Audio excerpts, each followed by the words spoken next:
শ্রদ্ধাভাজন ভাই বন্ধু ফজলুল উস্তাদ মুফতি রফি বিন মুনির ভাই আছেন। আলোচনা শেষ হয়ে গেছে, তারপরও তিনি যেহেতু তার মাধ্যমে আমি এখানে দাওয়াত নিয়েছি, সেই সৌজন্যতা থেকে তিনি বসে আছেন। এটা অবশ্যই উন্নত আখলাকের প্রমাণ করে। আমরা দোয়া করি এর জন্য আল্লাহ তাআলা তাকে উত্তম বিনিময় দান করেন। ভাইরা, আমরা যদিও ভালো আছি, কিন্তু আমাদের দেশের মানুষ কয়দিন পরপরই এক একটা রোগ বালাই মুসিবত আমাদের উপরে ধেয়ে আসছে। বর্তমানে যে বিপদটি, যে মুসিবতটি, যে অসুস্থতাটি, যে রোগটি চলছে ঘরে ঘরে, সেটা হলো ডেঙ্গু। আপনারা খোঁজ খবর রাখেন কিছু? মাত্র 4 মাস আগে মে মাসে আমাদের দেশে ডেঙ্গু রোগীর সংখ্যা ছিল 160+।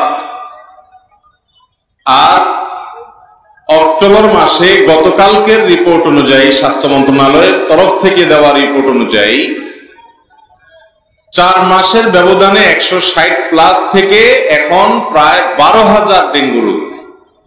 কোথায় 160+, কোথায় 12,000, মাত্র 4 মাসের ব্যবধান। এবং ভয়ঙ্কর ভাবে এটি বেড়ে চলেছে, এর প্রকোপ কোনোভাবে থামছে না।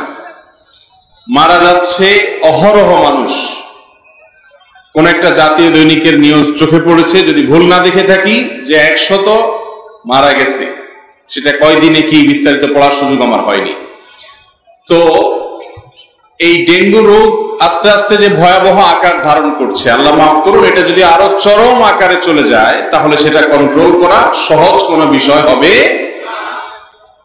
আমরা এমন একটা দেশে আমরা বসবাস করি, যে দেশে অনেক পপুলেশন, অনেক ঘনবসতি।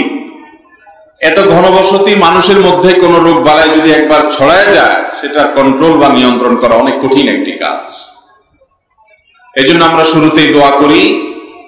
অনেক ভাই আমার পরিচিত অনেকে আছেন, অনেকে আছে আমরা যারা ব্যক্তিগতভাবে তাদেরকে হয়তো চিনিও না, কিন্তু অনেক মানুষ ডেঙ্গু রোগে আক্রান্ত হয়ে হাসপাতালে ভর্তি আছেন, কষ্টে আছেন এবং ভয়ঙ্কর পরিস্থিতির মুখোমুখি আছেন। আমরা আজকের এই মাহফিল থেকে দোয়া করি আল্লাহ তাআলা সবাইকে সুস্থতা নসিব করে। এই ডেঙ্গু রোগ সমাজে ছড়ায় কেন? এর পেছনে আমাদের দায় আছে না নাই? এদেশের বেশিরভাগ নাগরিক, এদেশের বেশিরভাগ মানুষ, এদেশের বেশিরভাগ বাসিন্দারা মুসলমান। আর আমরা মুসলমানরা যদি নামে মুসলমান না হয়ে কাজে মুসলমান হয়ে যাই, আমরা মুসলমানরা যদি পারফেক্ট মুসলমান হতে পারি, তাহলে সমাজের 99% সমস্যার সমাধান এমনি হয়ে যাবে ইনশাআল্লাহ। আর এই জন্য ওলামায়ে কেরাম জুমার মিম্বার থেকে, ওয়াজ মাহফিলগুলোর স্টেজ থেকে এদেশের মানুষকে সুস্থ ধারায় যাতে তারা পরিচালিত হয়, তারা যেন অন্যের উপকারী হিসাবে নিজেকে গড়ে তুলতে পারে, সেজন্য ওলামায়ে কেরাম কাজ করে থাকেন। এই দেশে অপরাধ প্রবণতা যতখানি নিয়ন্ত্রণে আছে, এর পেছনে আইন শৃঙ্খলা রক্ষাকারী বাহিনী, প্রশাসন, স্থানীয় এবং রাষ্ট্রের সর্বোচ্চ পর্যায় থেকে নিয়ে স্থানীয় পর্যন্ত বিভিন্ন পর্যায়ে যারা কাজ করে যাচ্ছেন, তাদের যেরকম অবদান আছে, ঠিক তেমনি ভাবে মানুষকে মনুষ্যত্বের শিক্ষাদানকারী ওলামায়ে কেরাম, ওয়াজ মাহফিলগুলো এবং মিম্বরগুলোর অবদান তার চাইতে কোনো অংশে কম নয়। অতএব এই ডেঙ্গু পরিস্থিতি যেন আর ভয়াবহ দিকে না যায়, সেজন্য আমরা পদক্ষেপ নিতে পারি কি পারি না বলেন? পানি যদি কোথাও জমে যায়, সে পুরাতন জমাট বাঁধা পানিতে বা জমে যাওয়া পানিতে, সেখান থেকে মশা তৈরি হয়। তো এই কাজটি আমরা চাইলে এটাকে নিয়ন্ত্রণ করতে পারি। আমরা অনেক সময় ডাব খেয়ে যেখানে সেখানে ডাবের মালাগুলো ফেলে দিই, সেখানে হয়তো বৃষ্টির পানি জমে যায়, সেখান থেকে এডিস মশা তৈরি হচ্ছে। আমি তো ডাবটা খেয়ে ফেলে দিয়ে চলে গেলাম রাস্তার পাশে, ওই ডাবে যে পানি জমছে, সেই বৃষ্টির পানিতে মশা, ডেঙ্গু মশা তৈরি হয়েছে। সেই মশা গিয়ে হয়তো কোনো মানুষকে কামড় দিয়েছে, সে আল্লাহর বান্দা হয়তো অসুস্থ হয়ে হাসপাতালে গিয়েছেন, হয় দুনিয়া থেকে চলে যেতে হয়েছে কিংবা অসুস্থ হয়ে গেছেন। অথচ এর জন্য মূল দায়টা আমার, আমি ডাবটা খেয়ে ফেলে চলে গেছি, আমার খবরও নেই। ঠিক না ভাই? ঠিক। চিপস খেয়ে ঠোঙ্গাটা আপনি ফেলে যাচ্ছেন, এই ঠোঙ্গাটায় পানি জমে যাচ্ছে, এই পানি কোনো কারণে পুরাতন হয়ে গেছে, সেখান থেকে মশা, এডিস মশা জন্মলাভ করে বেড়ে উঠে কোনো মানুষকে কামড় দিয়েছে, সেখান থেকে তিনি অসুস্থ হয়ে গেছেন। এই বিষয়গুলোকে আমরা কোনো অপরাধ মনে করি? আমাদের সমস্যা হলো কিছু অপরাধ আছে যেগুলোকে আমরা অপরাধ হিসাবে জানি, সেটা তো ঠিক, কিন্তু অনেক কাজ আছে যেগুলো অপরাধ, যেগুলো গুনাহ, যেগুলো পাপ, যেগুলো অন্যায়, যেগুলোর কারণে কিয়ামতের ময়দানে আল্লাহর কাছে জবাবদিহি করতে হবে, কিন্তু সেগুলোকে গুনাহ আমরা কেউ মনেই করি না। ভাইরা আমার, আপনি একটা চিপস খাওয়ার পর ঠোঙ্গাটা ফেলে দিলেন যেখানে সেখানে, এই কাজটা একটা অন্যায় কাজ, এর কারণে একটা বিপদ হতে পারে, একটা সমস্যা হতে পারে, কিন্তু আমাদের সেটা চিন্তায় থাকে না। আপনি কলাটাকে খোসাটা রাস্তায় ফেলে দিলেন, কেউ পাও দিয়ে আছাড় খেয়ে পড়তেও পারে। ঠিক না ভাই? ঠিক। নবী করিম সাল্লাল্লাহু আলাইহি সাল্লাম বলেছেন, আল ঈমানু বিদউন ওয়া সাবউনা শু'বা আলাহা কাউলু লা ইলাহা ইল্লাল্লাহ ওয়া আদনাহা ইমাতাতুল আযা আনিত তারিক। ঈমানের 70-এর বেশি শাখা আছে, মূল এবং প্রধান শাখা হলো লা ইলাহা ইল্লাল্লাহ বলা, তাওহীদের সাক্ষ্য দেওয়া, আর ঈমানের একটি শাখা হলো রাস্তায় মানুষের কষ্ট হতে পারে এমন কোনো কিছু যদি পড়ে আছে আপনি দেখেন, তো আপনার ঈমানের দাবি হলো সেটা তুলে নিয়ে যথাস্থানে ফেলে দিবেন। তাহলে রাস্তায় আরেকজন ভুল করে ফেলে দিয়েছে, সেটা তোলাটা যদি ঈমানের দাবি হয়, তাহলে নিজের রাস্তায় মানুষের কষ্ট হয় এমন জিনিস ফেলাটা, এটা অবশ্যই ঈমান পরিপন্থী কাজ। কিন্তু এটা করার সময় কি আমরা লক্ষ্য রাখি? ঠিক যতজনে বলছি ততজনও যদি ঠিকঠাক মতো চলি, তাহলে কিন্তু সমস্যার অনেকখানি সমাধান হয়। এই যে ঠিক বললেন, আমল করলে চলবে ইনশাআল্লাহ। আমল করবেন তো সবাই ইনশাআল্লাহ? ভাইরা আমার, রাস্তায় মানুষের কষ্ট হতে পারে এরকম কোনো কিছু ফেলা গুনাহের কথা, গুনাহের কথা।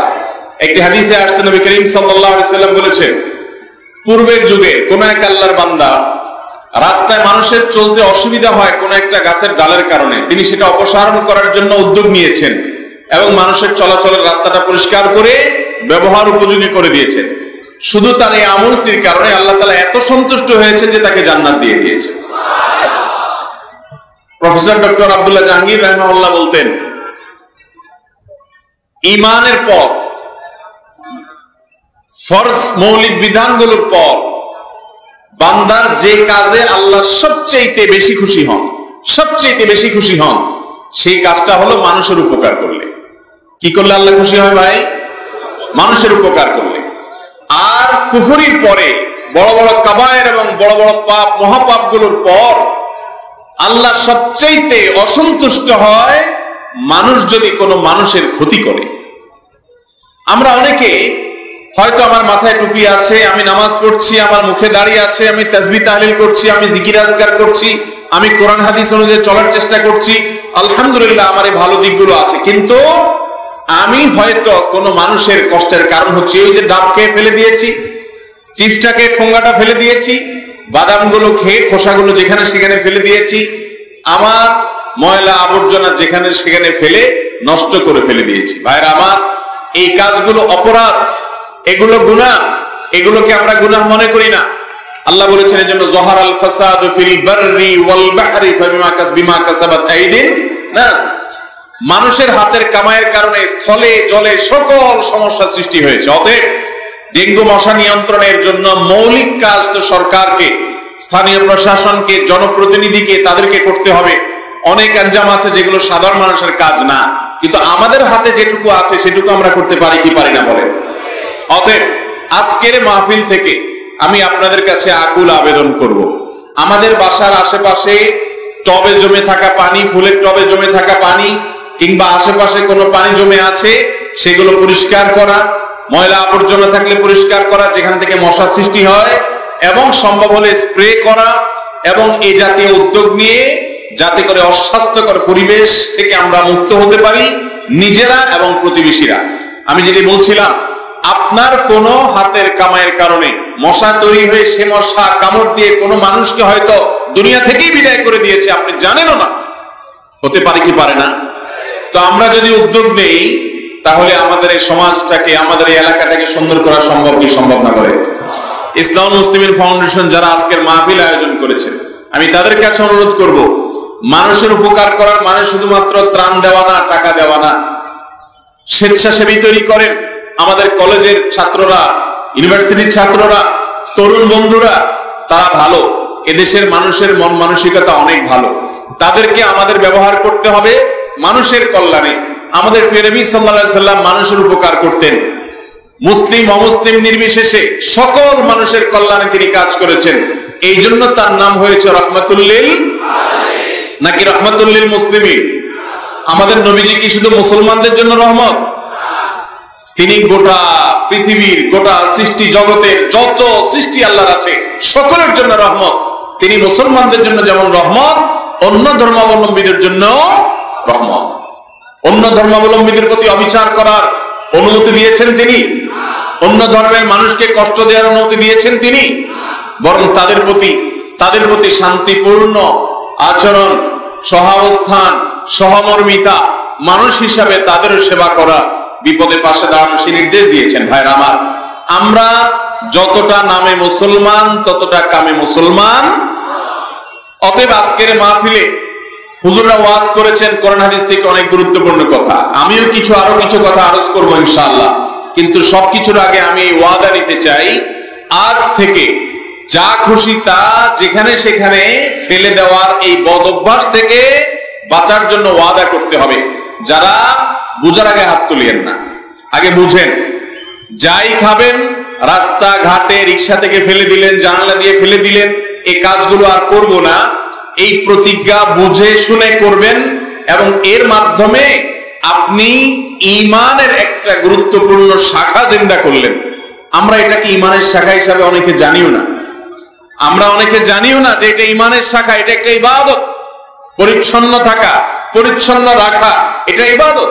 অতএব এই দেশের ওলামায়ে কেরাম মসজিদগুলো থেকে আমরা যদি উদ্যোগ নিতে পারি যে আমাদের মসজিদের আশেপাশে মুসল্লিদেরকে নিয়ে, মসজিদ কমিটির লোকদেরকে নিয়ে, তরুণদেরকে নিয়ে, যুবকদেরকে নিয়ে আশেপাশে পরিচ্ছন্নতা অভিযান করব, মশা নিধন অভিযান করব, এবং কোথাও যাতে এডিস মশার জন্ম নিতে না পারে সেই ব্যবস্থা নিব, তাহলে খুব অল্প সময়ে এই দেশের চেহারা পরিবর্তন হবে কি হবে না ইনশাআল্লাহ? এই জন্য আপনাদের সহযোগিতা দরকার। আপনারা সহযোগিতা করবেন তো ইনশাআল্লাহ?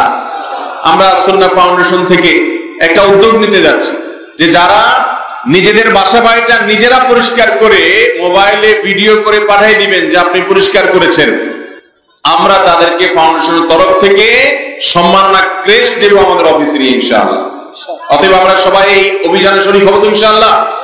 আমরা দোয়া করি যে সমস্ত ভাইয়েরা আমাদের চেনা অচেনা, জানা অজানা যারা অসুস্থ আছেন, ডেঙ্গুতে আক্রান্ত আছেন, আল্লাহ আপনি তাদের সবাইকে শেফায়ে কামেলা আজরা দান করেন। এবং যারা এটা সাফার না করেছে তারা বুঝবে না ভাই। গত বছর ঠিক এই সময় বা এর কিছুটা আগে পরে আমার বড় ছেলে ডেঙ্গুতে আক্রান্ত হয়ে প্রায় মৃত্যুর মুখোমুখি হয়ে গেছে এবং 8 দিন আইসিইউতে ছিল। 8 দিন আইসিইউতে ছিল, বাঁচার আশা অনেকটা ক্ষীণ হয়ে গিয়েছিল। অতএব অনেকে পাত্তা দিতে চান না যে ডেঙ্গু মশা কি করবে, কিন্তু কতদূর চলে যেতে পারে আমরা জানি না। অতএব নিজেরা সতর্ক থাকবো, মশারিটা নিয়ে ঘুমাবো, অলস অবস্থায় যেখানে সেখানে শুয়ে পড়বো না, এবং মশা নিধন করব, পরিচ্ছন্ন থাকবো, আশপাশটাকে পরিচ্ছন্ন রাখবো। আল মুসলিমু মান সালিমা আল মুসলিমুনা মিন লিসানিহি ওয়া ইয়াদি, প্রকৃত মুসলমান তো সে যার হাত এবং মুখ দ্বারায় কারোর কোনো কষ্ট হয় না, অন্য মুসলমানদের কোনো কষ্ট হয় না, বরং সবাইকে নিরাপদে রাখে। অতএব আমাদের আচরণ দিয়ে আমাদের দেশটাকে, আমাদের সমাজটাকে, আমার গ্রামটাকে, পরিবেশটাকে ভালো রাখবো তো ইনশাআল্লাহ? আল্লাহ আপনি আমাদের সবাইকে তৌফিক দান করেন। তাহলে আমরা পরিচ্ছন্নতা অভিযানে অংশগ্রহণ নেব তো ইনশাআল্লাহ? আল্লাহ তাআলা আমাকে, আপনাকে, আমাদের সবাইকে সুস্থ রাখুন এবং আমাদের প্রিয় স্বদেশটাকে আল্লাহ তাআলা ভালো রাখুন, স্বদেশের মানুষকে আল্লাহ তাআলা ভালো রাখুন। যেই পরিস্থিতি ধারণ করেছে এটা যদি আরো সামনের দিকে এগোতে থাকে তাহলে হাসপাতালগুলোতে মানুষ জায়গা দেওয়া যাবে না। ডেঙ্গু চিকিৎসা সব জায়গায় নাই, সম্ভব হয় না। অতএব আমাদের সচেতনতা এটা থাকতে হবে।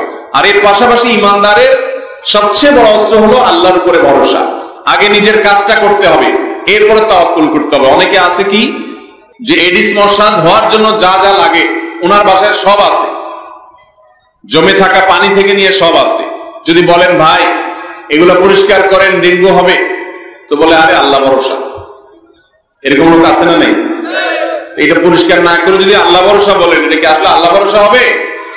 নবী করিম সাল্লাল্লাহু আলাইহি সাল্লামের কাছে এক লোক আসছে মদিনায়, মসজিদে নববীর সামনে এসে তার যে উটে করে তিনি এসেছেন, উট তো একটা প্রাণী, এটা বেঁধে রাখতে হয়, না হলে এদিক সেদিক সে চলে যেতে পারে। তো তিনি উটটা সামনে রেখে মসজিদে এসে নবী করিম সাল্লাল্লাহু আলাইহি সাল্লামকে বলছেন, ইয়া রাসূলুল্লাহ, আমি তো আপনার কাছে আসছি, আপনি তো আল্লাহর নবী, আল্লাহর রাসূল, আল্লাহর নবীর কাছে আসছি, অতএব আমার উটটা যে মসজিদের বাইরে রেখে আসছি এটার হেফাজত আল্লাহ তাআলা তো করার কথা, ঠিক না বেঠিক? আমি আল্লাহর নবীর কাছে আসছি, অতএব আল্লাহ তো আমার উটটা হেফাজত করার কথা। তা আমি কি উটটাকে এভাবে রেখে দিতে পারি কিনা, আল্লাহর উপরে ভরসা করতে পারি কিনা? তখন নবীজি সাল্লাল্লাহু আলাইহি সাল্লাম বলেছেন, আতালহা ওয়া তাওয়াক্কাল আলাল্লাহ, উটের রশিটা আগে বাঁধো, এরপরে আল্লাহর উপরে ভরসা করো। অতএব আপনি আশেপাশে সব পরিবেশ নোংরা নষ্ট রাখবেন আর বলবেন আল্লাহ ভরসা, এটা কখনো আল্লাহ ভরসা হয়? আপনার হাতে যা আছে সেটা আপনি করবেন, এরপরে বলবেন আল্লাহ ভরসা। ইমানদারের সাথে বেঈমানের, নাস্তিকের সাথে মুমিনের পার্থক্যই হলো এখানে যে ইমানদার সতর্ক হয়েছে, সতর্কতার সব পন্থাগুলো অবলম্বন করার পরও যদি সে অসুস্থ হয়, বিপদে পড়ে, সে বলবে আল্লাহর ফয়সালা হয়েছে তাই। কিন্তু নাস্তিক বেচারার কিছু বলার আছে? ও স্যাড ব্যাড বলা ছাড়া আর কিছু আছে? এটুকুই বলবে। কিন্তু ইমানদার, তাকে যদি আল্লাহ হেফাজত করে আল্লাহর শুকর আদায় করবে, আর যদি আল্লাহ বিপদে ফেলে সবর করবে। এজন্য নবী সাল্লাল্লাহু আলাইহি সাল্লাম বলেছেন, আজাবান লিআমরিল মুমিন, ইমানদারের বিষয়টা পুরাটাই অদ্ভুত, আশ্চর্যজনক। ইন্না আমরাহু কুল্লাহু খায়র, ইমানদারের সব কাজে ভালো। হাতির মতো হাতি মরলেও লাখ, বাঁচলেও লাখ। ইমানদারের কোনো লস নাই, কোনো ক্ষতি নাই। ইন আসাবাহু খায়রুন, যদি ইমানদারের কোনো কল্যাণ হাসিল হয়, আল্লাহ কোনো সুসংবাদ দেয়, নেয়ামত দেয়, সে শাকারা, আল্লাহর শুকরিয়া জানায়, সাথে সাথে নেয়ামতও পাইলো, আবার আল্লাহর শুকরিয়া জানায় সওয়াবও পায়। ওয়াইন আসাবাহু শাররুন, আর যদি ইমানদারের কোনো বিপদ হয়, সমস্যা হয়, তাহলে সবারা, সে ধৈর্য ধারণ করে এবং এর বিনিময়ে কানা খায়রুল্লাহ, তার জন্য এটা কি হয়? ভালো হয়। অতএব ইমানদারের হারাবার কোনো কিছু নাই। আল্লাহ তাআলা আমাদের সবাইকে সেরকম ইমানদার হওয়ার তৌফিক দান করুন।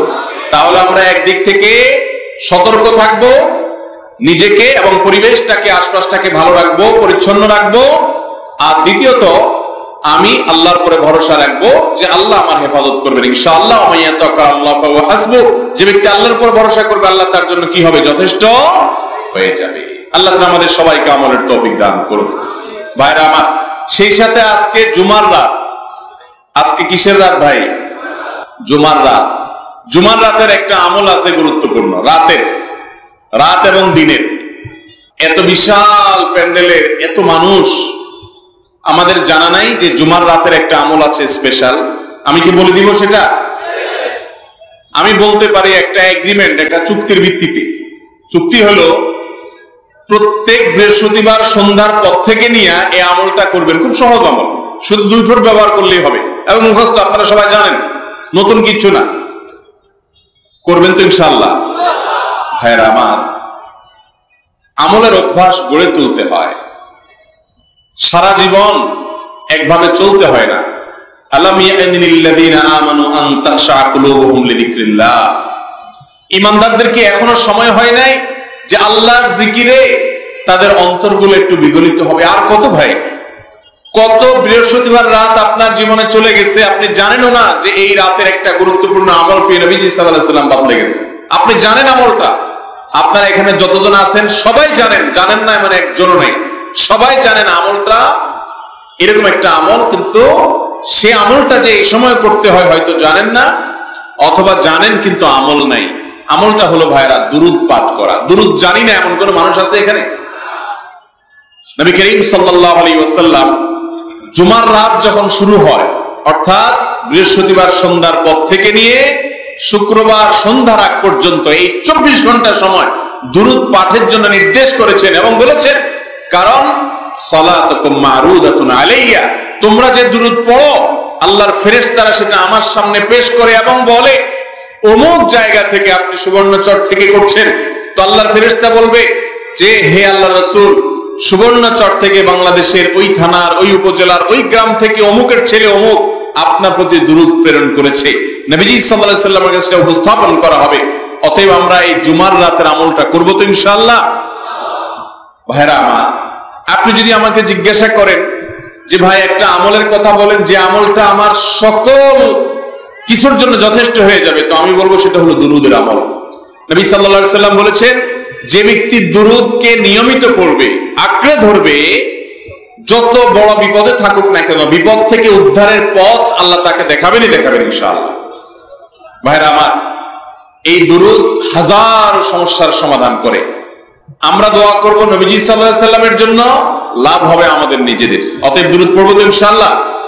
বিশেষ করে জুমার রাত, আজকে মাহফিলে আসছেন, এখনই মনে মনে শুরু করে দেন, যাওয়ার সময় পড়বেন এবং আগামীকাল সন্ধ্যা পর্যন্ত প্রত্যেক বৃহস্পতিবারে পরিবারকে মনে করাই দিবেন, নিজে মনে করবেন।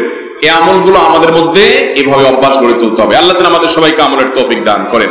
ভাইরা আমার, যেহেতু তাফসীরুল কোরআন মাহফিল, আমি সূরা হজ থেকে একটি মাত্র আয়াত আপনাদেরকে, সে আয়াতের আলোকে সামান্য কয়েকটি কথা আরজ করব। আল্লাহ রাব্বুল আলামিন সূরা হজের 34 নম্বর আয়াতের একেবারে শেষে এসে আল্লাহ বলেছেন, ওয়াবাশশিরিল মুখবিতিন। ওয়াবাশশিরিল মুখবিতিন এর অর্থ হলো, হে রাসূল, আপনি মুখবিতদেরকে সুসংবাদ দিয়ে দেন। মুখবিত, মুখবিত এটা কোরআনের একটি ভাষা, কোরআনের একটি শব্দ। মুখবিত বলা হয় বিনয়ী, বিনম্র, আল্লাহর বিশেষ কিছু গুণে 4 গুণে গুণান্বিত মানুষকে মুখবিত বলা হয়। পরের আয়াতে আল্লাহ তাআলা সেটা খুলাসা করেছেন যে কারা মুখবিত। নবীজি সাল্লাল্লাহু আলাইহি সাল্লামকে আল্লাহ তাআলা আগে বলছেন ওয়াবাশশিরিল মুখবিতিন, মুসলমানদের মধ্যে যারা মুখবিত এদেরকে আপনি সুসংবাদ দিয়ে দেন। কারা সে মুখবিত?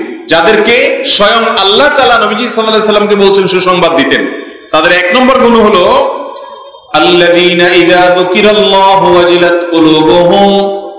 মুখবিত হলো ওই মুসলমান, ওই ঈমানদার যার কাছে আল্লাহর কথা বলা হলে, আল্লাহর কথা শোনানো হলে, আল্লাহর আলোচনা করলে, আল্লাহর জিকির করা হলে তার অন্তর বিগলিত হয়ে যায়, নরম হয়ে যায়, সে সারেন্ডার করে, মাথা নত করে ফেলে এবং সাথে সাথে সে সেটাকে মেনে নেয়। ভাইরা আমার, আপনার সামনে যখন কেউ বলবে যে আল্লাহ এটা নির্দেশ করেছেন, তো যেই মুসলমান সাথে সাথে মাথা নত করে সেই নির্দেশটা পালন করার চেষ্টা করে, আপনার কাছে যখন বলা হবে আল্লাহ এটাকে হারাম করেছেন, নিষেধ করেছেন, তখন যেই মুসলমান সেটা থেকে নিজেকে বাঁচানোর জন্য সংগ্রাম করে, সাথে সাথে মাথা নত করে মেনে নেয় আল্লাহর সিদ্ধান্তকে, এই ব্যক্তিকে বলা হয়েছে মুখবিত। আমাদের সমাজে অনেক ভাইরা আছে, আপনাদের চেনা জানা অনেকে আছে, দেখবেন যে আপনি যদি তাকে বলেন নামাজে আসো, তো আসা তো দূরের কথা, বরং আরো ঠেলা ঠেলা কথা বলে, আছে না নাই? আমি নিজে এই বৃহত্তর নোয়াখালীর সন্তান, সেই হিসাবে অত্র এলাকা আমার আসা যাওয়ার সুযোগ হয়েছে। আজ থেকে প্রায় 30-32 বছর আগে আমি যখন ছোট ছিলাম, তখন এই দিক দিয়ে আমার মনে আছে সিট আগে করে আমি হাতিয়া মাদ্রাসায় পড়তে গেছিলাম। তো অনেক স্মৃতি এলাকার সাথে আমার জড়িত আছে। আমার বয়স তো খুব কম, এই এলাকার আরো যারা মুরব্বীরা আছেন তারা জানেন, বাংলাদেশের মানুষ নোয়াখালীকে জানতো 2য় আরব হিসেবে। প্রশংসা শোনার পর সবারই ভালো লাগে, আপনারাও খুশি হয়ে গেছেন। তো মাত্র প্রশংসা না করলাম, আসলটা এখন যাই না, যাইতেছি। নোয়াখালীকে বলা হতো 2য় আরব। কেন 2য় আরব বলা হতো? সেটা আমরা আমাদের ছোটবেলায় কিছুটা দেখেছি, আমাদের বয়সের যারা তারা দেখেছেন কিছু, মুরব্বীরা তো আরো বেশি দেখছেন, কিন্তু আমাদের তরুণ প্রজন্ম যারা তারা এটা দেখার সুযোগ পান নাই। এই বৃহত্তর নোয়াখালী এলাকায় মুসলমানের সন্তান আবার নামাজ পড়বে না, এটা মানুষ কল্পনাও। আর এখন মসজিদগুলা সব মুসল্লিতে ভরে যায়। তাহলে আমরা যে জায়গায় ছিলাম সেই জায়গায় আছি না আমরা আস্তে আস্তে খারাপের দিকে গেছি? তো এইভাবে যেতে থাকবেন।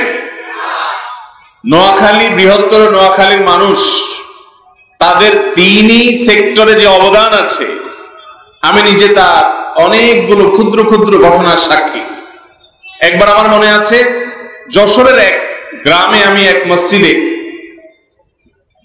কোন একটা কাজে গিয়েছিলাম।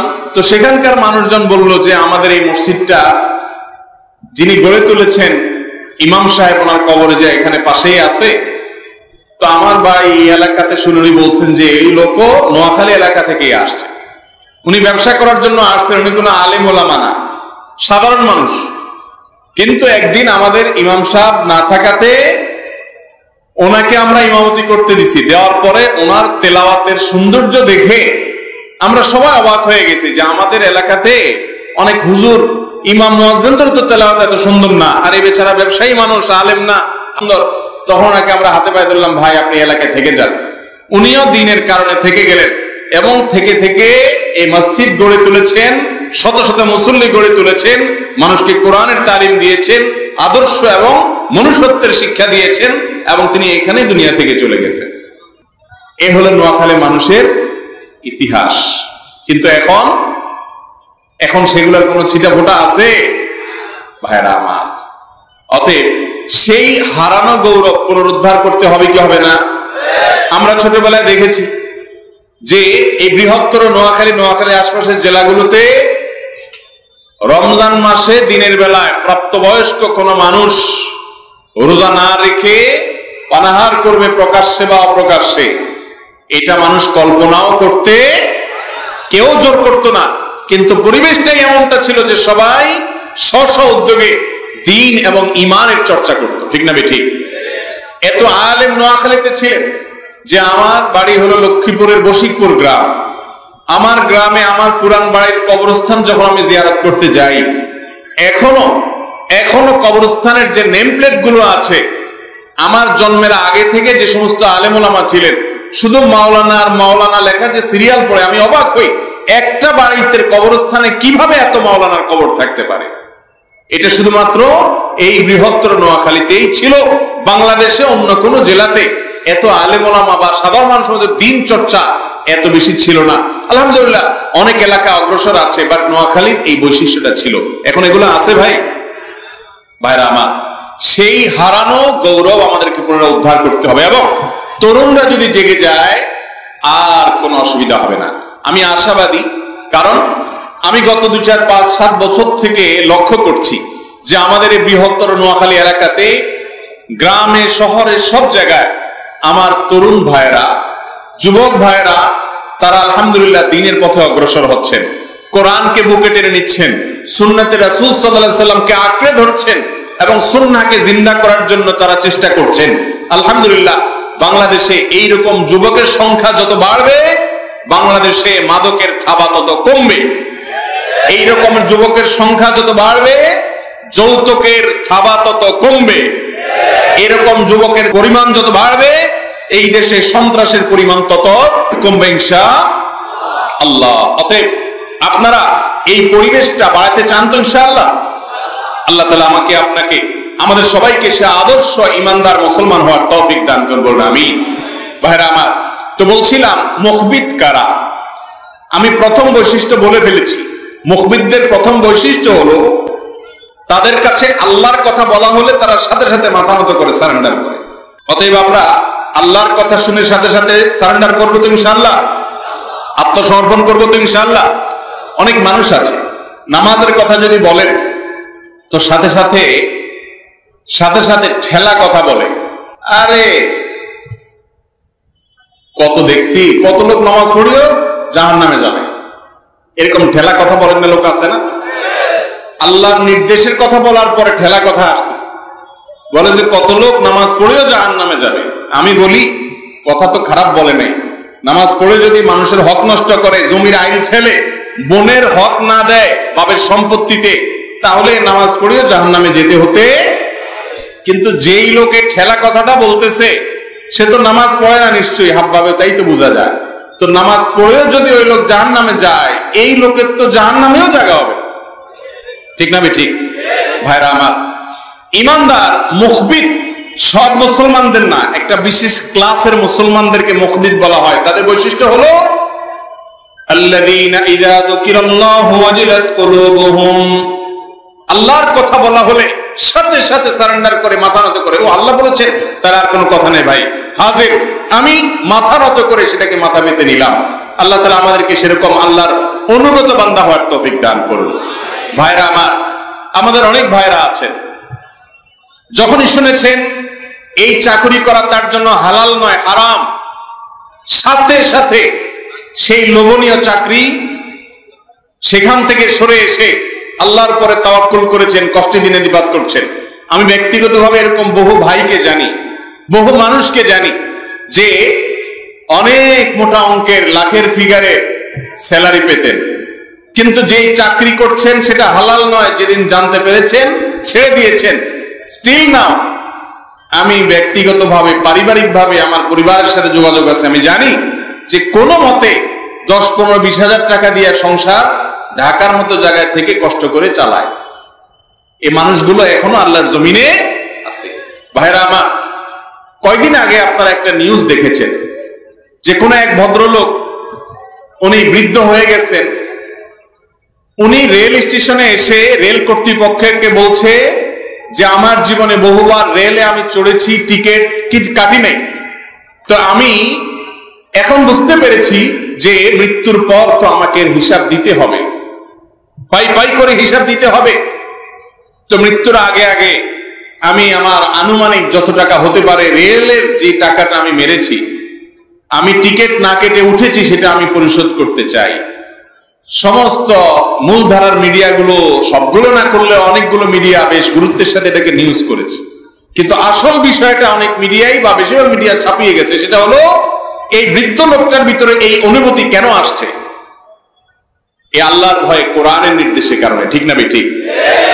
আল্লাযীনা ইযা যুকিরাল্লাহ, মুখবিত বলা হয় ওই ক্লাসের ইমানদারকে, মুসলমানকে, যার কাছে যখন আল্লাহর আদেশ নিষেধ আসে সঙ্গে সঙ্গে ওয়াজিলাত কুলুবুহুম, তাদের অন্তরগুলো গলে যায়, মাটি হয়ে যায়, বিনম্র হয়ে যায়।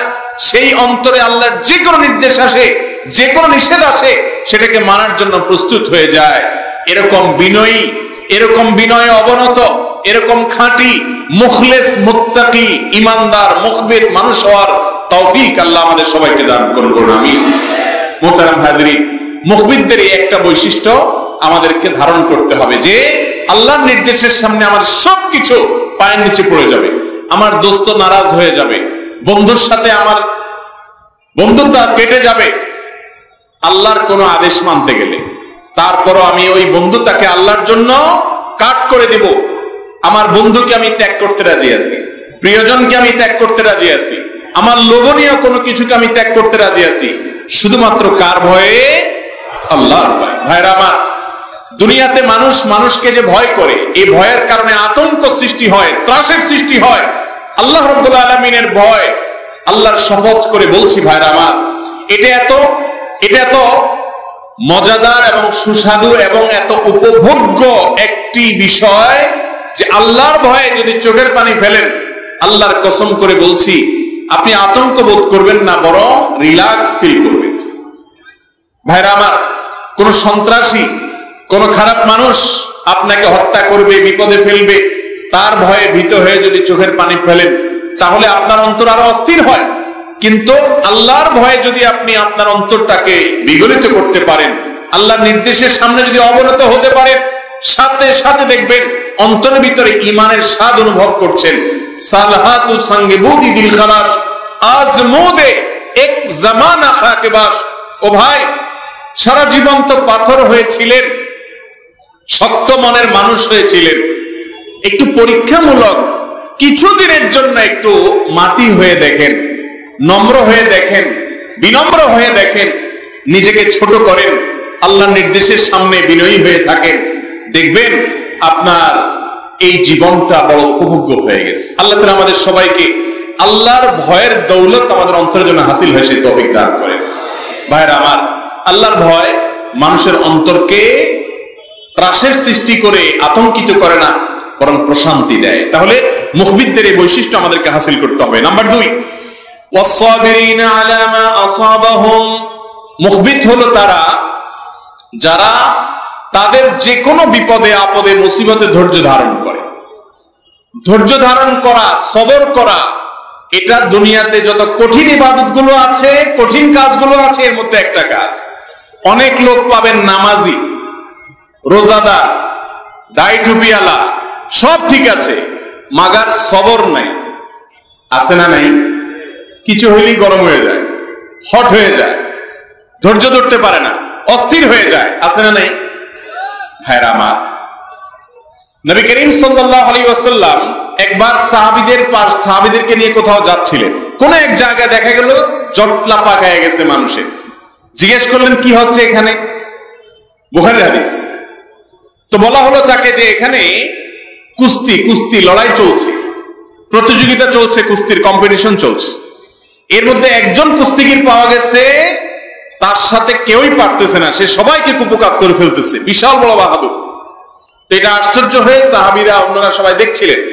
তখন নবীজি সাল্লাল্লাহু আলাইহি সাল্লাম বললেন, শুনো, তোমাদেরকে আমি এই লোকের চাইতেও বড় বাহাদুর এবং বীরের সাথে পরিচয় করাই দিব, তোমরা চাও? বলি, ইয়া রাসূলুল্লাহ, অবশ্যই দেখতে চাই। এর চাইতে বড় বাহাদুর কে, যে এই লোকের চাইতেও আর বাহাদুরি তার মধ্যে আছে? তখন নবীজি সাল্লাল্লাহু আলাইহি সাল্লাম বলেছেন, শুনো, সকল পহলওয়ানদেরকে, বাহাদুরদেরকে, শক্তিশালী মাসলালা মানুষগুলোকে কুপকাত করে ফেলে বীরত্ব জাহির করা, এটা যত কঠিন, এর চাইতে বড় বীর হলো ওই লোক যেই লোক রাগের সময় নিজেকে নিয়ন্ত্রণ করে ধরে রাখতে পারে, রাগের চোটে যা খুশি তা বলে না, নিজেকে আটকায় রাখতে পারে। 10 জন শক্তিশালী ফলোয়ানকে আটকায় রাখা, এটা যত কষ্টের, নিজের রাগটারে আটকায় রাখা তার চেয়ে বেশি। ভাইরা আমার, অনেক লোক দেখবেন সব ভালো, সব ঠিক আছে, শুধু চান্দিটা একটু তাড়াতাড়ি গরম হয়ে যায়। আছে না নাই? কথায় কথায় হট হয়ে যায়। ভাইরা আমার, আমরা মুসলমানরা অনেকে জানিও না, অনিয়ন্ত্রিত রাগ এটা সওয়াবের কারণ নয়, গুনাহের কারণ। নিয়ন্ত্রণহীন রাগ এটা কিসের কারণ ভাই? অনেক মানুষ আছে রাগী, বদরাগী তো বদরাগী, আবার এটাকে ভালো মনে করে, বলে কি, শয়তান তার কাছে এভাবে উপস্থাপন করে আর কি, বলে যে আমি উল্টা পাল্টা দেখলে আমার মাথা গরম হয়ে যায়, আমি সহ্য করতে পারি না। আছে না? অথচ উনি নিজে হাজার উল্টা পাল্টা করেন ঠান্ডা মাথায়, শুধু আরেকজনটা দেখলে মাথা কি হয়ে যায়? গরম হয়ে যায়। ভালো করে শুনে রাখেন, যারা ধৈর্যশীল এই মানুষগুলোই মূলত জান্নাতে যাবে। কোন ধৈর্যহীন অধৈর্যশীল মানুষের জন্য জান্নাত না। আল্লাহ বলেছেন কোরআনে, ইন্নামা ইউওয়াফাস সাবিরুনা আজরাহুম বিগাইরি হিসাব। নিশ্চয়ই ধৈর্যশীলদেরকে যে বিনিময় দেওয়া হবে, এটা কোনো হিসাব করে দেওয়া হবে না, হিসাব ছাড়া আল্লাহ তাআলা ধৈর্যশীলদেরকে বিনিময় দিবেন। ভাইরা আমার, এই জন্য মুখবিত হতে হলে ধৈর্যশীল হতে হবে। এখন কথা হলো ভাই, ধৈর্যশীল হব কিভাবে? কয়েকটা উপায় আছে। নাম্বার 1, আপনি নিজে ধৈর্যশীল মানুষদের সাথে থাকবেন, যারা ঠান্ডা মাথায় চলাফেরা করে, অনেক বড় বড় বিষয়কে খুব সহজে ট্যাকেল দিয়ে ফেলে। মনে রাখবেন, রাগ আসলেই রাগ ঝেড়ে ফেলবেন না, একটু অপেক্ষা করবেন, তারপরে ঠান্ডা হওয়ার পরে ঝাড়বেন। তখন দেখবেন যে ব্যালেন্সের সাথে ঝাড়া হয়েছে, যতটুকু দেওয়া দরকার ততটুকু দেওয়া হয়েছে। এক সাহাবী এসে বলছে, ইয়া রাসূলুল্লাহ, আমাকে একটু আপনি উপদেশ করেন। নবীজি বলছেন, লা তাগদাব, রাগ করবা না। বলেন যে আরেকটা করেন, বলে লা তাগদাব, রাগ করবা না। বলেন যে আরেকটা করেন, তৃতীয়বার বললেন লা তাগদাব। এরপর নবী সাল্লাল্লাহু আলাইহি সাল্লাম বলেছেন, লা তাগদাব ওয়ালাকাল জান্নাহ, রাগ করো না, জান্নাত তোমার। রাগ করবা না, জান্নাত তোমার হয়ে যাবে।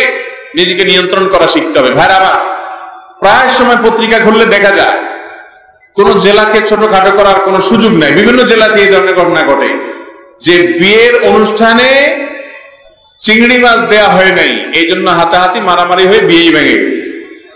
শুনেন নাই আপনারা? গতকাল না পরশু জানি এরকম একটা নিউজ দেখলাম যে আপনার জামাইয়ের হাত ধোয়ানোকে কেন্দ্র করে বিয়েই ভেঙে গেছে। এগুলো সবগুলোর মূল কারণ হলো সব মাথা কি হট মাথার কারণে যত সংসার ভাঙে। বাংলাদেশে বিবাহ বিচ্ছেদ এখন এই ডেঙ্গু যতটা বিপদের, এর চাইতে ভয়াবহ বিপদের বিষয় হলো বিবাহগুলো সব ভেঙে খান হয়ে যাচ্ছে, সংসার টিকছে না। এটারও মূল কারণ হলো মাথা কি হট। ওই বেডিরও মাথা হট, বেডারও মাথা হট। এই হট মাথা যদি টাইট দেওয়া যায় তাহলে দেখবেন হাজার সমস্যার সমাধান হয়ে। ভালো করে শুনে রাখেন, বদমেজাজ মানুষ ভালো মুসলমান হতে পারে, বদমেজাজ মানুষ ভালো মুসলমান হতে পারে। আল্লাহ কোরআনে কারিমে ভালো মানুষের গুণ বলতে গিয়ে বলেছেন ওয়াল কাযিমিনাল গায়জ, যারা নিজেদের রাগকে নিয়ন্ত্রণ করে। আল্লাহ বলেন না ওয়াল আদিমিনাল গায়জ, যাদের রাগ নাই। রাগ থাকাটা দোষের না, কিন্তু এটাকে নিয়ন্ত্রণ করতে হবে। ডায়রিয়ার রোগী এই বেচারা, তার সমস্যা হলো সে ধরে রাখতে পারে না, ঠিক না বেঠিক? ডায়রিয়া যখন চরম পর্যায়ে চলে যায়, এমন ভাবে ডাইরেক্ট হয়ে যায় যে বেচারা চাইলে ওইটাকে নিয়ন্ত্রণ করতে। ঠিক বদরাগী বদমেজাজি মানুষ হলো ডায়রিয়ার রোগীর মতো, রাগের চোটে মাথা গরম হয়ে গেছে আর বড় করে কি বলে দিছে, পরে যায়নি যে শরম পাইছে, লজ্জা পাইছে। এই যে বলে না রেগে গেলেন তো হেরে গেলেন, যত মানুষ বদমেজাজি করছে সবাই জীবনে ছোট হতে হয়েছে, ঠিক না বেঠিক? অতএব আমরা রাগ নিয়ন্ত্রণ করবো তো ইনশাআল্লাহ। আল্লাহ তাআলা কোরআনে কারিমে এই জন্য বলেছেন মুখবিদদের বৈশিষ্ট্য হলো ওয়াসসাবিরিনা আলা মা আসাবাহুম, যে কোনো পরিস্থিতিতে বিপদ এসেছে, সমস্যা এসেছে, ঠান্ডা মাথায় আল্লাহ ভরসা, কিছুই হবে না, যা নসিবে আছে এর বেশি কিছুই হবে না। অতএব আমাকে ধৈর্যশীল হইতে হবে। অনেকে ধৈর্য ধরে, কেমনে ধৈর্য ধরে জানেন? ধরেন কথার কথা কোন একটা সমস্যা হয়েছে, তো ওই সমস্যা যার কারণে হয়েছে তার মা বাপ 14 গোষ্ঠী তুলে যা যা বলার সব বলে, মুখ নষ্ট করে, আসার ফিসার দিয়ে, ভাঙচুর করে, চিল্লাচিল্লি করে, যখন আর কিছু করা যাচ্ছে না, এবার শেষে এসে বলে কি আর করা, সবর করলাম। এরকম লোক আছে না? কি আর করব, সবর করলাম। এটা সবর না, এটা সবরের নামে তামাশা। হাদিসে আসছে ইন্নামাস সাবরু ইনদা সাদমাতিল উলা, প্রথম ধাক্কায় যে কষ্ট হবে ওই সময় নিজেকে ধরে রাখতে পারলে এর নাম হলো কি সবর। আস-সাবরু সাওয়াবুহু আল জান্নাহ, হাদিসে আসছে সবরের বিনিময় হলো কি ভাই? জান্নাত। যত ইবাদত আছে এই সব ইবাদতের খোলাসা কথা হলো সবর করা। এই যে ফজরের সময় নামাজ পড়তে কষ্ট হয়, তারপরে কষ্ট সহ্য করতে হয়, এই যে এর বিনিময়ে আল্লাহ তাআলা জান্নাত দিবেন। আপনাদের অনেক ভালো কাজ করতে মনে চায় না, তারপরেও সবর করেন, এর বিনিময়ে আল্লাহ তাআলা জান্নাত দিবেন। অতএব আমরা মুখবিদদের কাতারে শামিল হতে হলে সবরের এই অভ্যাস গড়ে তুলতে হবে। সবর কিভাবে আসবে বলছিলাম, ধৈর্যশীল মানুষদের সাথে থাকবেন। নাম্বার 2, মাথা যদি কখনো হট হয়ে যায়, কেউ উল্টাপাল্টা করছে, মনে হচ্ছে এখনই একটা বক্সিং মারা উচিত, তখন সাথে সাথে নিজেকে বলবেন বক্সিংয়ে একটা না লাগলে 5টা মারবো, কিন্তু এখন না, একটু পরে। যদি একটু কন্ট্রোল করতে পারেন নিজেকে যে এখন না, মারবো, অসুবিধা কি, একটু ওজু টুজু করে নেন, একটু হাত টাত গোছায় গেছে নেন, তেল ফেল মাইখে নেন, ততক্ষণে দেখবেন সবার লেভেলে, মানে রাগ লেভেলে চলে আসছে। এরপরে যদি আপনি একটা দেনও, ওইটা খুব মাপ মতো হবে, বিপদের কোনো কারণ হবে। কিন্তু যখন মাথা গরম হয়েছে, রাগ আমারে ছাড়, এখন একটা কিছু করে ফেলে তো ধরা গেছে। অতএব সবর করবেন তো ইনশাআল্লাহ।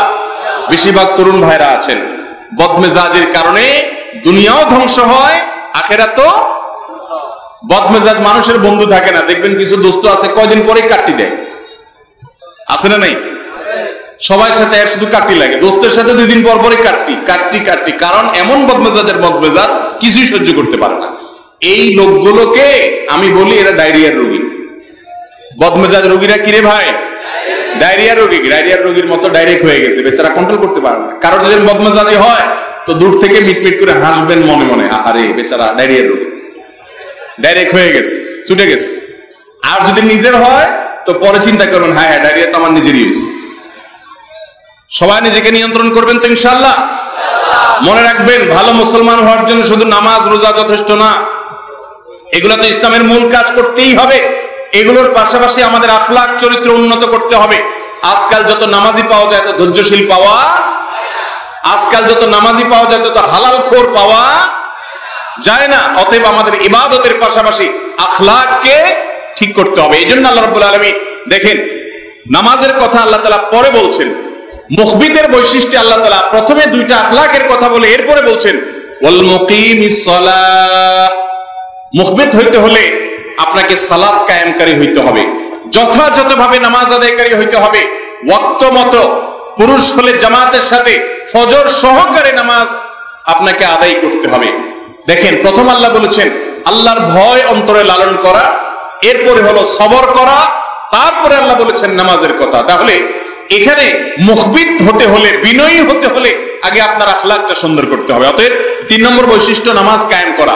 আমরা সবাই 5 ওয়াক্ত নামাজ জামাতের সাথে পুরুষরা ওয়াক্ত মতো সঠিকভাবে ধীরস্থিরতার সাথে সুন্দর করে আদায় করবো তো ইনশাআল্লাহ।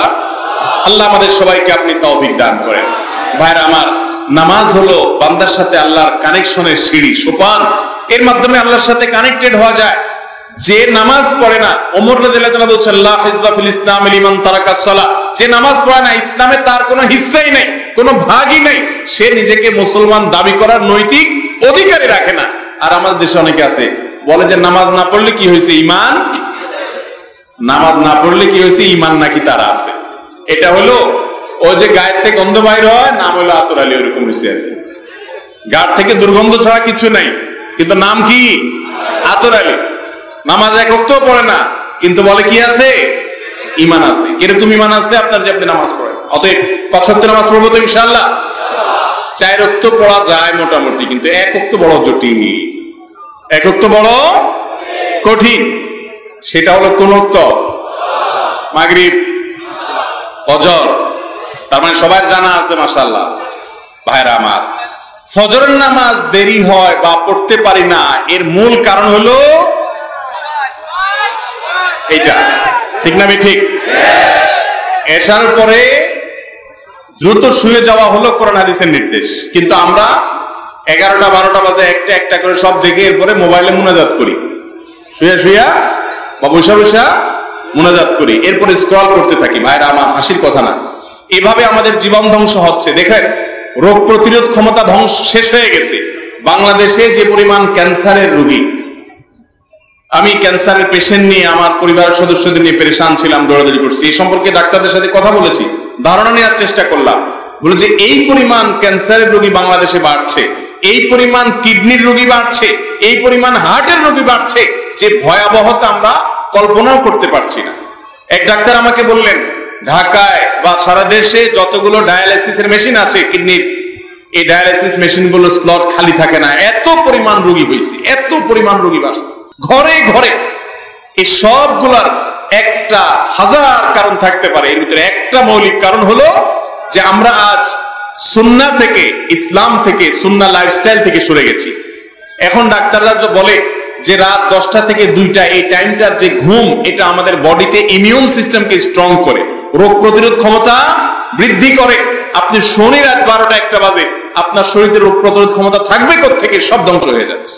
ভাইরা আমার, সুন্নাতের অনুসরণের মধ্যেই কল্যাণ আছে, এর বাইরে অন্য কোথাও কোনো কল্যাণ নাই। অতএব আমাদেরকে ফজরের নামাজ পড়ার অভ্যাস করতে হবে। ফজরের অভ্যাস করতে হলে রাত্রে তাড়াতাড়ি শুইতে হবে, রাত্রে তাড়াতাড়ি শুইলে অটোমেটিক ফজর পড়া সহজ হবে। এই জন্য আমি ওয়াজ মাহফিলগুলোর ব্যাপারে আকুল আবেদন করি। আমার ভাইকে আমি বলেছি, উনি নিজেও জানেন যে আমরা চেষ্টা করি মাহফিলগুলো যত তাড়াতাড়ি শেষ করা যায়। কারণ অনেক জায়গায় আছে 12টা 1টা 1:30 2টা পর্যন্ত মাহফিল হয়, এরপরে যাইয়া শ্রোতা তো পরের কথা, বক্তা বেচারার ফজরের তো টানাটানি হওয়ার কথা, কি বলেন? অতএব এটা তো কখনো সুন্নাহ সম্মত বিষয় হতে পারে না। তো আপনারা সবাই ফজর নামাজ জামাতের সাথে পড়বেন তো ইনশাআল্লাহ। ফজর নিয়ে আজকে কথা বলার সময় নেই, কিন্তু তারপর অল্প একটু বলি। আপনারা যদি আল্লাহর কুদরত ডাইরেক্ট দেখতে চান এবং ইবলিসের সাথে সাক্ষাৎ করতে চান, ফজরের সময়টা চেষ্টা করলে পাবেন। সিস্টেমটা বলবো আমি। হাদিসে আসছে, নবী করিম সাল্লাল্লাহু আলাইহি ওয়াসাল্লাম বলেছেন, মানুষ যখন শোয়, ঘুমায় রাতে, তার কপালের উপরে ইবলিস 3টা গিরা দেয়। কয়টা গিরা দেয় ভাই? 3টা গিরা দেয়। এই গিরা দেওয়ার মানে হলো তাকে অলস করে রাখা। এই জন্য দেখবেন ফজরের আগ মুহূর্তে যে ঘুমটা হয়, রাত দিন 24 ঘন্টায় আপনি যত ঘুমান না কেন, ফজরের আগের ঘুমটা মনে হয় এরকম ঘুম যে এই ঘুম থেকে উঠলে মনে আমি শেষ, মরেই যাব, এরকম মনে হয় না?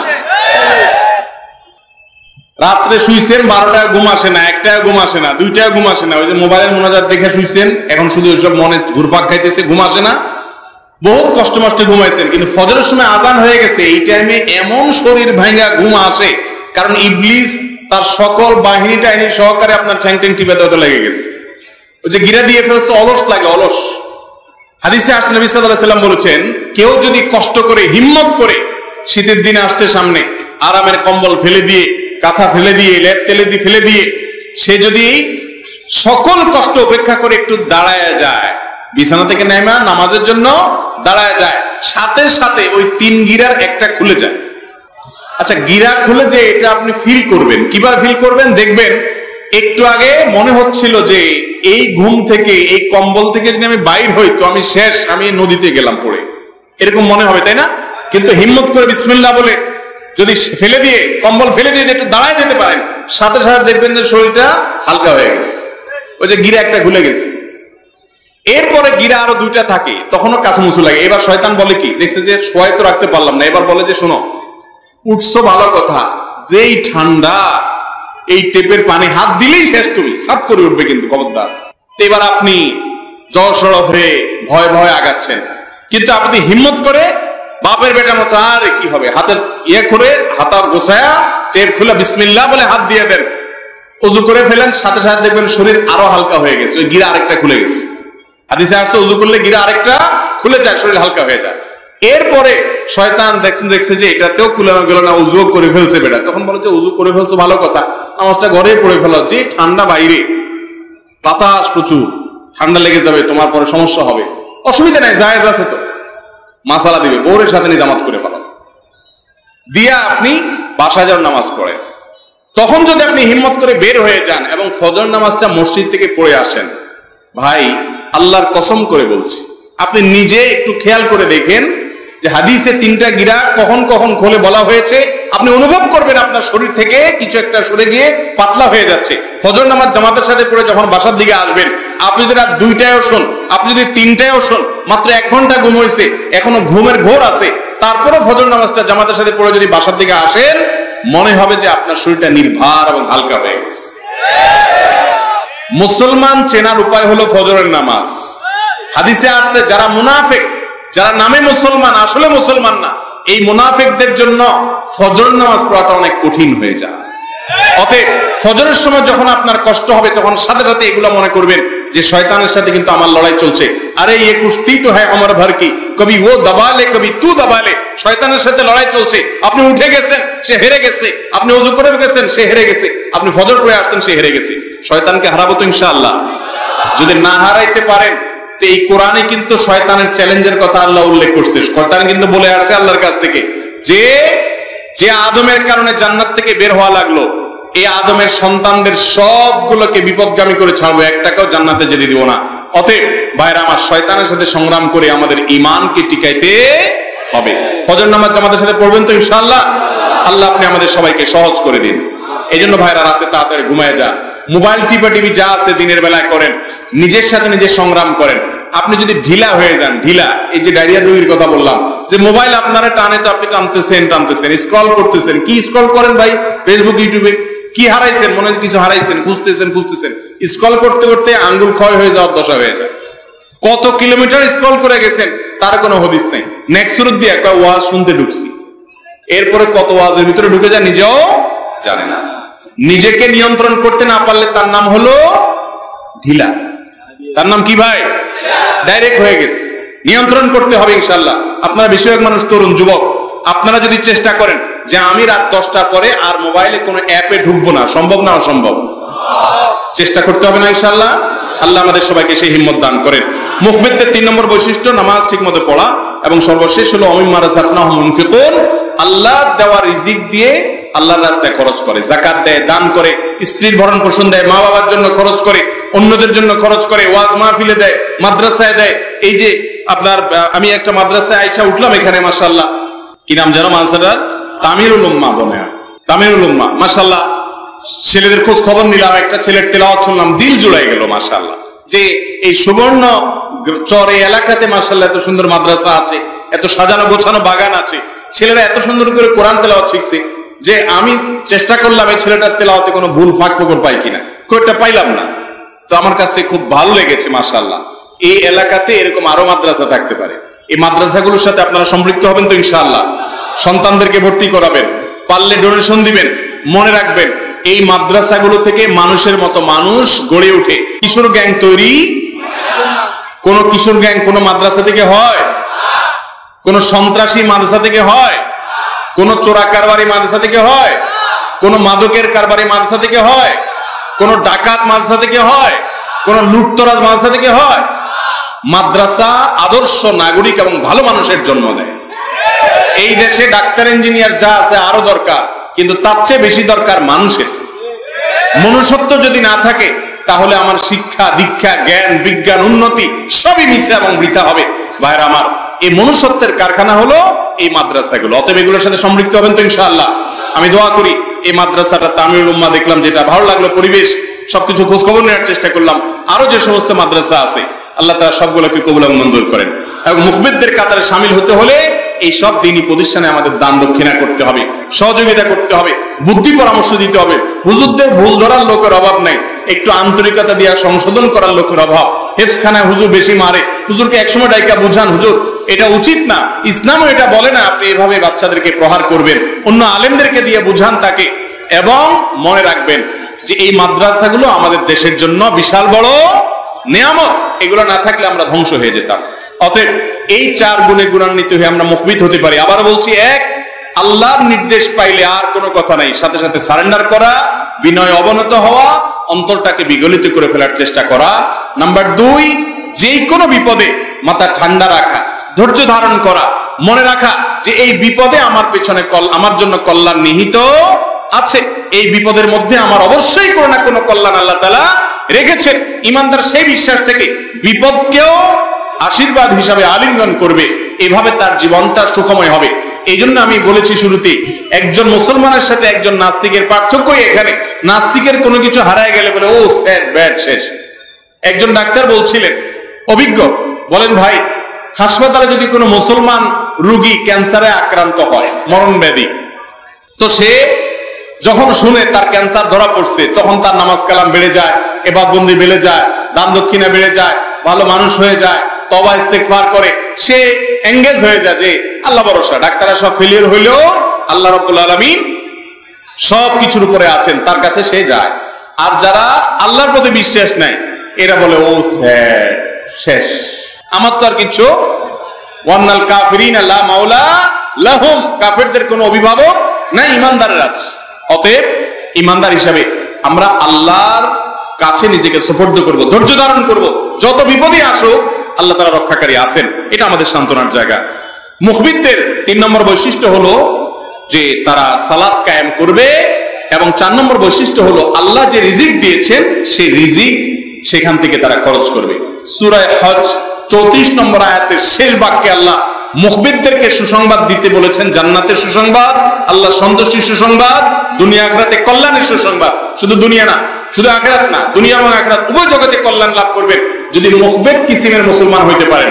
আর মুখবিদ কিসিমের মুসলমান হওয়ার জন্য আল্লাহর ভয় অন্তরে জাগ্রত রাখা, সদা আল্লাহর নির্দেশ নিষেধকে শ্রদ্ধা করে সাথে সাথে মানা, আর সবর করা, ধৈর্য ধারণ করা যে কোনো বিপদে আপদে মুসিবতে, এবং 5 ওয়াক্ত সালাত ফজর সহকারে ওয়াক্ত মতো সঠিকভাবে আদায় করা, এবং আল্লাহর দেওয়া রিজিক থেকে যেখানে যতটুকু দরকার খরচ করা। আল্লাহ আমাকে, আপনাকে, আমাদের সবাইকে মুখবিত কিসিমের ইমানদার হওয়ার তৌফিক দান করুন। জাযাকুমুল্লাহু খায়রা ওয়া আখিরু দাওয়ানা আলহামদুলিল্লাহি রাব্বিল আলামিন।